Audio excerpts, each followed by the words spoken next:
नौकरियों में कथित घोटालों को लेकर आंदोलन की चेतावनी दे दी है। बाबा रामदेव ने कहा कि सरकारी नौकरी के इंटरव्यू में बड़े स्तर पर गड़बड़ी होती है और अपने जाति, वर्ग, संगठन के ज्यादा लोगों को फायदा पहुंचाकर दूसरों को बाहर कर दिया जाता है। उन्होंने कहा कि अगर व्यवस्था में सुधार नहीं हुआ तो उन्हें आंदोलन करना पड़ सकता है।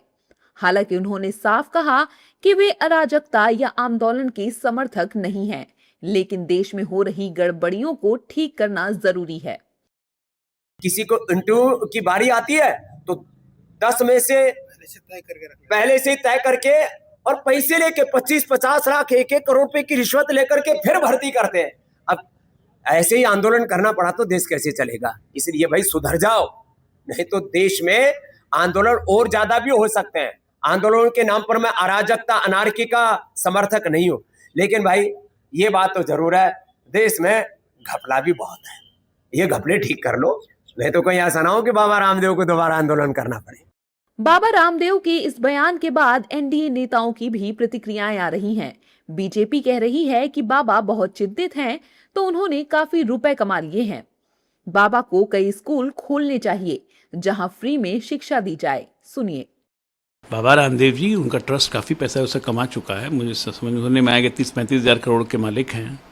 मुझे लगता है कि बाबा को देश के हर जिले में एक स्कूल खोल देना चाहिए, फ्री में चलाना चाहिए। समाज की इतनी सेवा तो बाबा से बनती है, अपेक्षित भी है। बाबा रामदेव जी रेडीमेड गारमेंट्स ही बनाते हैं, और जो गारमेंट बनाते हैं वो किस तरह के कपड़े बनाते हैं वो भी प्रदर्शित होता है। तो पहले वो अपने को सुधारने का काम करें, तब बच्चों को पर अपना उंगली उठाने का काम करें। तो अपना व्यापार के लिए सब कुछ फ्री, और दूसरे लोग को संस्कार की भाषा सिखा रहे हैं। मैं मानता हूँ कि चीज़ें गड़बड़ हो रही है, लेकिन सीख देने के पहले अपने आप को सुधारना चाहिए। बाबा रामदेव का इंडिविजुअल मत हो सकता है कि हार्डवेयर अच्छा है, सॉफ्टवेयर फॉल्टी है, लेकिन ऐसे प्रतिक्रिया देना जेनजी के ऊपर ज़रूरी नहीं है। वो स्वदेशी की बात करते हैं, स्वीकार वो बोलते हैं कि KFC और मैकडॉनल्ड्स जैसे प्रोडक्ट्स को बॉयकॉट करना चाहिए क्योंकि स्वास्थ्य और एंटी एजिंग और लाइफस्टाइल के ऊपर फोकस करना है। लेकिन जेनजी के ऊपर टिप्पणी न करे तो बेटर होगा, क्योंकि इस देश की जो युवा है वो वर्तमान है, भविष्य नहीं। एनडीए नेता बाबा रामदेव के बयान पर भड़के नजर आ रही हैं।